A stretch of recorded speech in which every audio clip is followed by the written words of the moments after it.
Subhanallah walhamdulillah wa la ilaha illallah wallahu akbar. Wa la hawla wa la quwwata illa billahil aliyyil azim. Wa sallallahu ala sayyidina Muhammad wa ala ali sayyidina Muhammad. Amma ba'du. Pagi hari ini alhamdulillah kita diperjumpakan kembali dalam murajaah kitab hadis Sahihul Bukhari untuk terhubung dengan hadis-hadis Rasulullah Sallallahu Alaihi Wasallam yang sahih yang diriwayatkan oleh Imamul Muhaddisin Abu Abdullah Muhammad bin Ismail Al-Bukhari pada Kitabu Mawaqitis Shalah, kumpulan bab hadis tentang waktu-waktu sholat.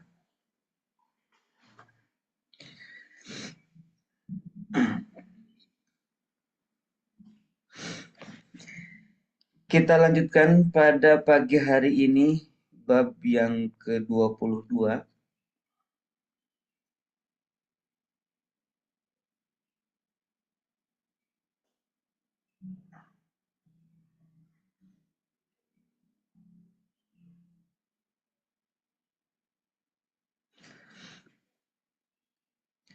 Imam Al-Bukhari berkata, Babu Fadlil Isya'i.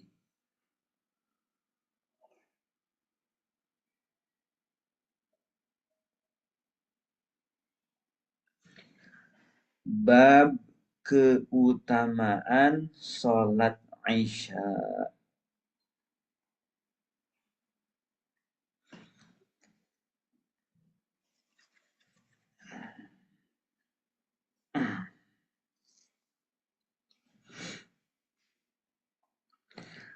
Hadis yang pertama dalam bab yang ke-21, kitab yang ke-9, hadis 43, nomor hadis 555.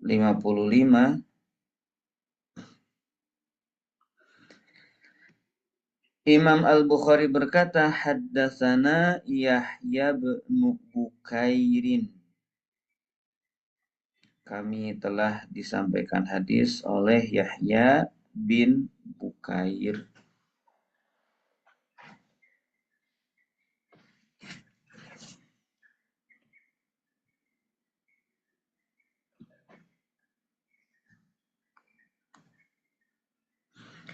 Qala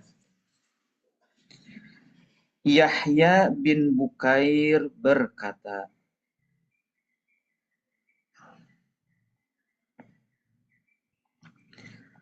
Haddatsana Laitsu.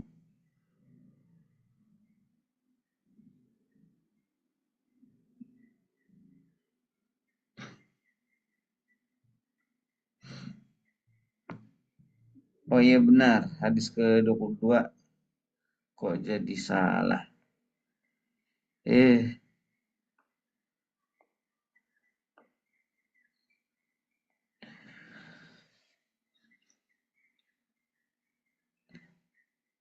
Kami telah disampaikan hadis oleh Al-Laits.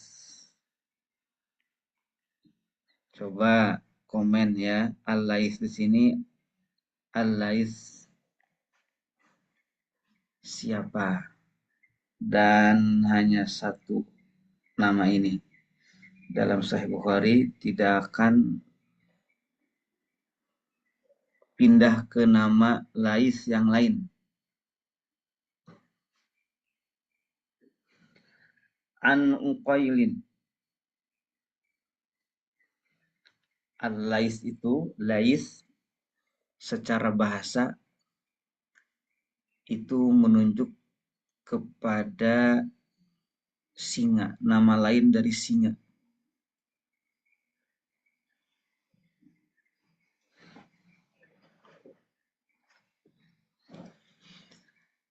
Al-Laits menerima hadis dari Uqail bin Khalid. Ani bin Syihabin. Uqail menerima hadis dari Ibnu Syihab Az-Zuhri. An Urwata Ibnu Syihab menerima hadis dari Urwah Ibnu Zubair.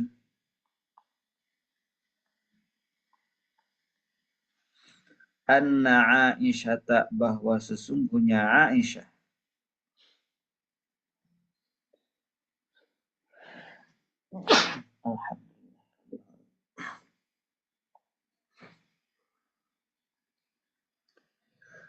Siti Aisyah radhiyallahu taala anha akhbarathu, menyampaikan hadis kepada Urwah.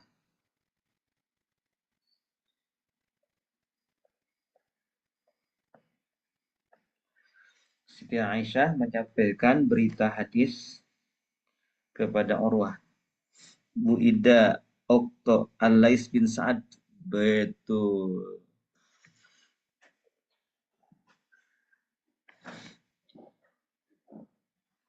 Qalat. Siti Aisyah berkata, a'tama, melarutkan malam, menjadikan larut malam,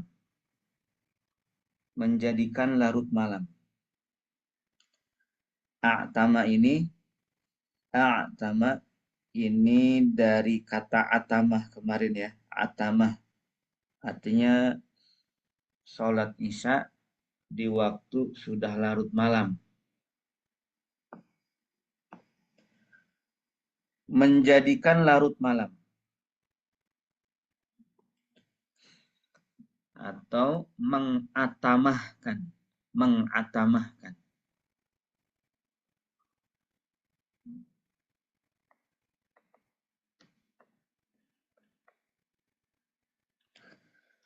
Rasulullah sallallahu alaihi wasallam lailatan, pada suatu malam, bil isya'i, dengan sholat isya. Jadi Rasulullah pada suatu malam, pada saat itu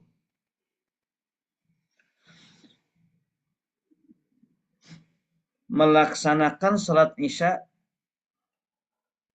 setelah larut malam. Wazalika, dan hal itu, yakni peristiwa Rasulullah melaksanakan sholat isya larut malam, qabla an yafshua, itu terjadi sebelum tersebar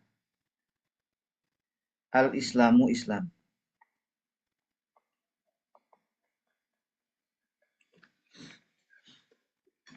Yang dimaksud sebelum tersebar Islam itu maksudnya sebelum Islam menyebar sampai keluar Madinah.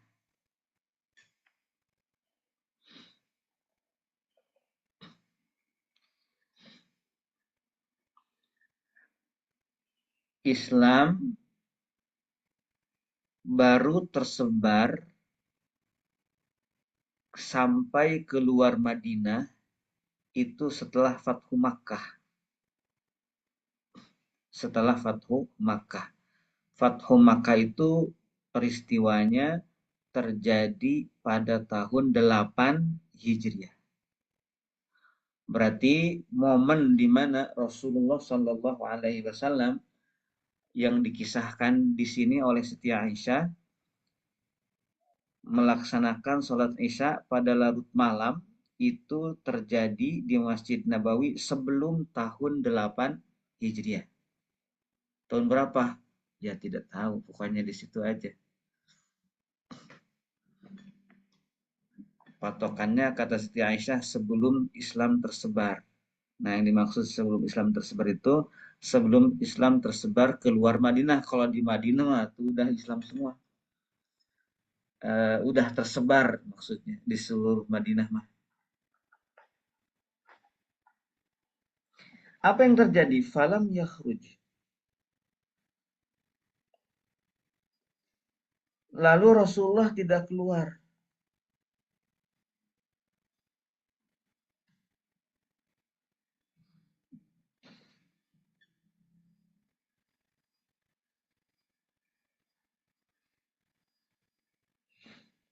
Lalu Rasulullah keluar. Mohon maaf, tidak keluar. Jadi tidak keluar-luar lama banget nih. Padahal para sahabat itu sudah berkumpul di dalam Masjid Nabawi. Sudah berkumpul di Masjid Nabawi dari awal waktu. Rasulullah tidak keluar-keluar. Kalau Siti Aisyah mah tahu orang di rumah Siti Aisyah.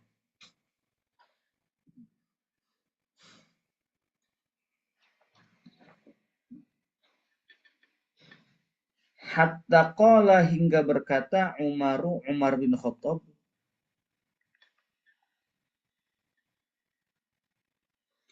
nama telah tidur an-nisa'u perempuan-perempuan wasibyanu dan anak-anak. Coba perhatikan di sini. Kata Umar bin Khattab, wah, perempuan udah pada tidur nih, anak-anak udah pada tidur nih, nungguin Nabi datang ke masjid memimpin sholat. Sampai perempuan dan anak-anak tertidur. Di sini menunjukkan bahwa pada saat itu berjamaah di masjid itu laki-laki, perempuan, anak-anak ada.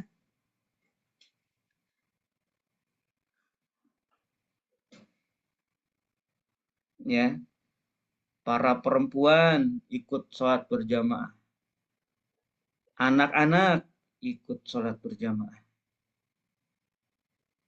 Laki-laki dewasa ya tentu ya, laki-laki dewasa. Cuman di sini Umar menyebut perempuan dan anak-anak keburu tidur tuh di masjid. Ini tidur di masjid. Nungguin, kata dalam salah satu syarah Sahih Bukhari, kenapa Umar hanya menyebut perempuan dan anak-anak? Karena anak-anak dan perempuan ini kurang sabar nahan ngantuk katanya. Bener gak? Kurang sabar nahan ngantuk gitu. Jadi ketiduran mereka nungguin Rasulullah Shallallahu Alaihi Wasallam. Kira-kira nih sholat jam berapa ya kalau begini ya Rasulullah? Sampai ketiduran seperti itu anak-anak dan ibu-ibu ini. Bukan berarti tidak ada laki-laki dewasa yang ketiduran, ada juga, cuman ini kata pensyarah hadis, bukan berarti tidak ada laki-laki dewasa yang nggak ketiduran, ada juga, cuman Umar hanya menyebut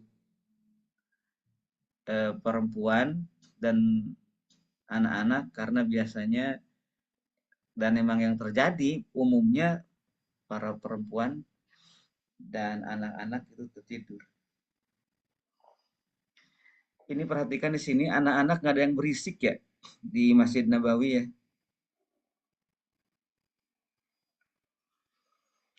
Maka saya ingatkan di sini membawa anak ke dalam masjid itu bagian dari tradisi para sahabat. Tapi nggak dibiarkan berisik juga ya. Dibimbing, dijagain, dilatih ya.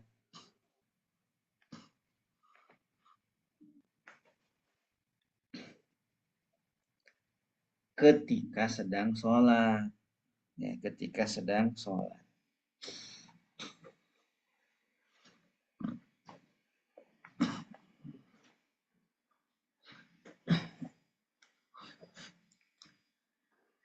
Nah, berarti di sini tidur sebelum sholat Isya kan? Ya.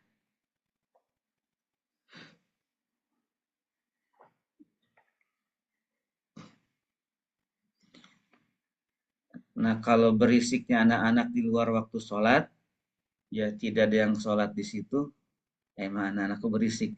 Yang paling penting itu pas ketika sholat itu ikut sholat, nggak berisik. Ya.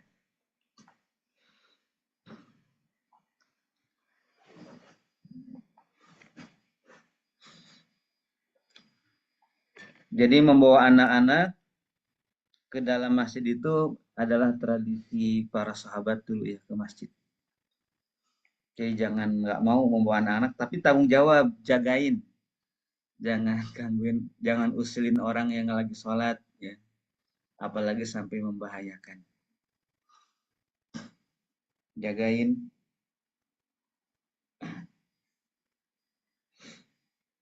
Nah ceritanya ini nunggu Rasulullah Shallallahu Alaihi Wasallam untuk memimpin sholat Isya. Rasulullah nggak keluar-keluar sampai perempuan-perempuan dan anak-anak ketiduran ya.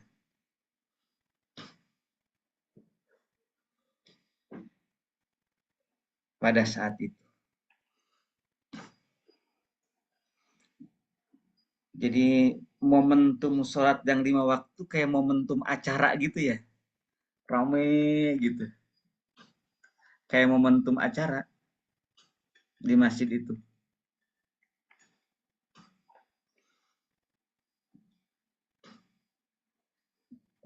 Kalau acara-acara besar misalkan nungguin penceramah kondangnya, nungguin gitu kan, ini mah nungguin imam memimpin sholat ya,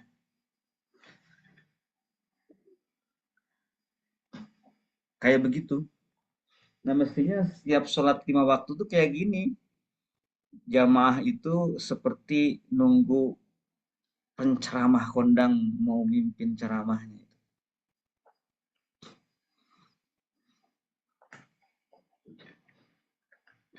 Jadi ramai di masjid itu, penuh ya.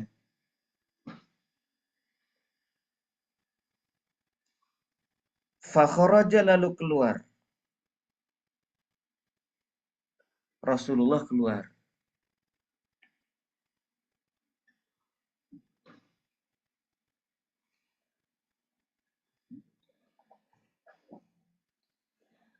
Baru setelah lama dan setelah banyak yang tertidur di dalam masjid, Rasulullah keluar.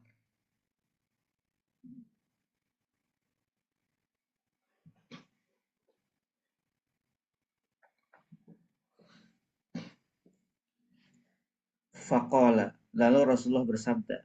Nah, ini dia. Jadi sebelum sholat, sebelum memimpin sholat, Rasulullah menyampaikan satu kalimat. Ya, menyampaikan satu kalimat.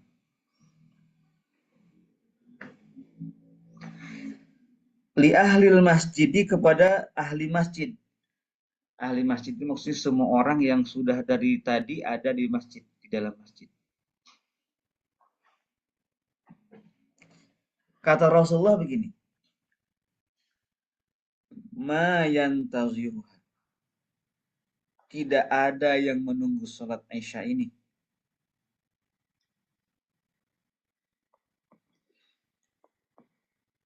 Tidak ada yang menunggu sholat Isya ini. Ahadun, seorang pun, min ahlil ardi, dari penduduk bumi, ghairukum, selain kalian, katanya gitu.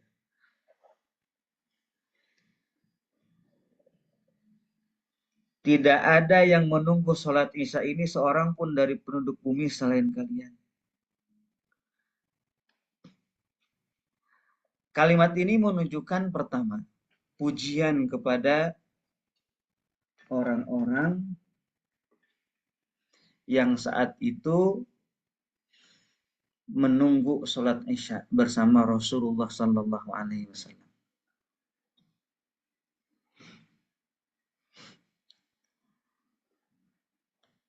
Yang kedua, orang yang melaksanakan sholat Isya itu menjadi orang yang istimewa di mata Nabi Shallallahu Alaihi Wasallam. Istimewa. Jadi kalau ingin, ya kesimpulan dari saya, kalau ingin menjadi orang istimewa di mata Nabi, gimana ya istimewa di mata Nabi?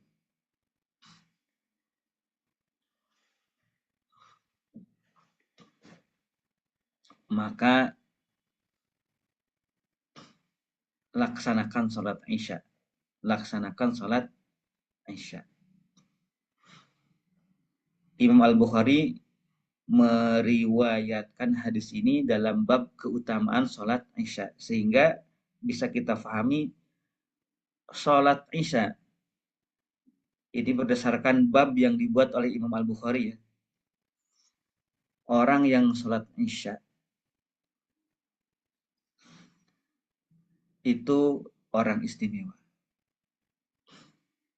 Mempunyai kemuliaan khusus di mata Rasulullah SAW, tentu di mata Allah. Ya, tentu di mata Allah.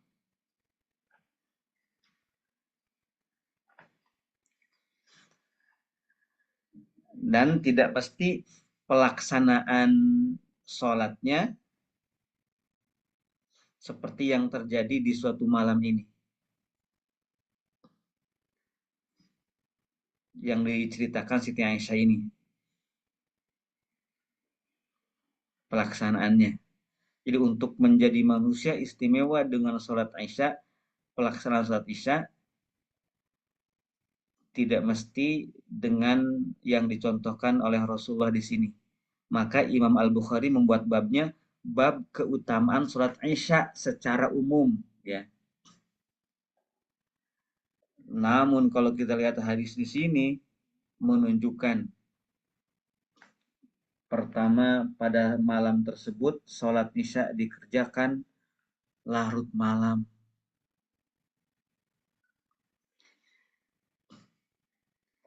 Yang kedua, Rasulullah tidak keluar masuk ke dalam masjid, tidak keluar rumah untuk ke masjid, kecuali para perempuan dan para anak-anak sudah tertidur.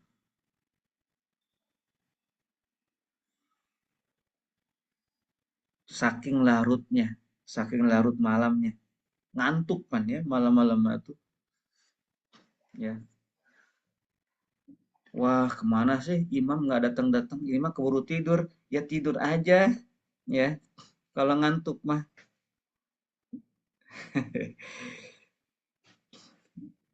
Komen segala ya. Tidur saja.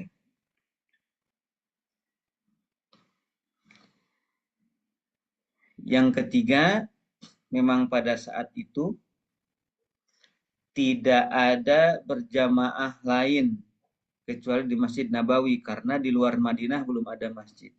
Dan Islam pada saat itu memang belum tersebar ke luar Madinah. Sehingga di sini tidak ada di muka bumi yang menunggu sholat ini kecuali kalian.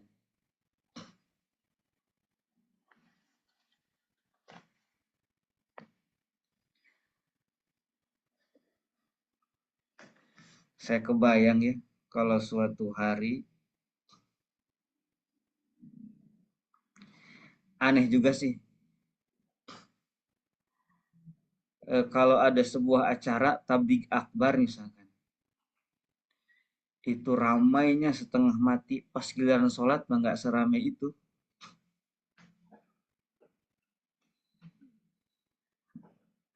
Padahal mestinya kalau melihat hadis ini, menunggu sholat, menunggu imam memimpin sholat itu tidak ada yang kabur, tidak ada yang keluar dari masjid.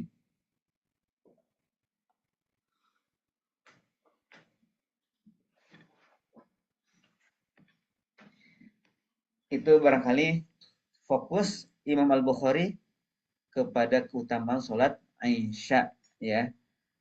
Pelaksanaannya bagaimanapun caranya, orang yang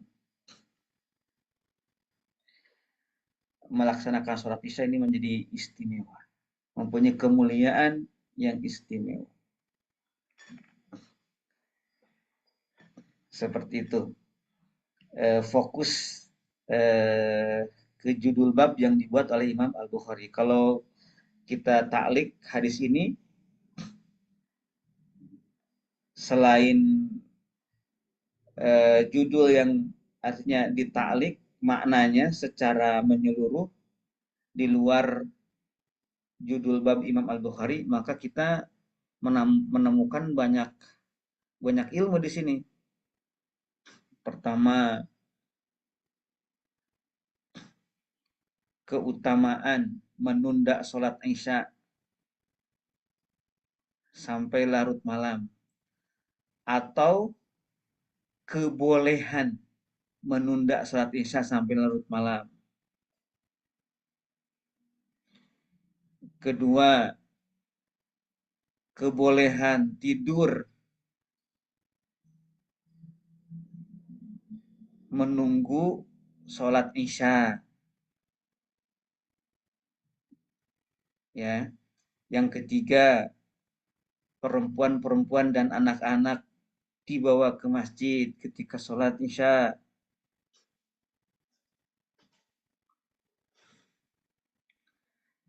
Dari hadis ini, ya, dari hadis ini. Setiap 5 waktu sholat tuh ramai, ya.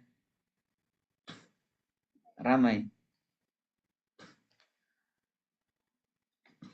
Setiap waktu sholat. Dan itu bisa sebenarnya kalau kalau pada semangat sholat mah. Jadi sholat itu momentum berharga, ya. Dan cuman sebentar ini kan sholat sebenarnya.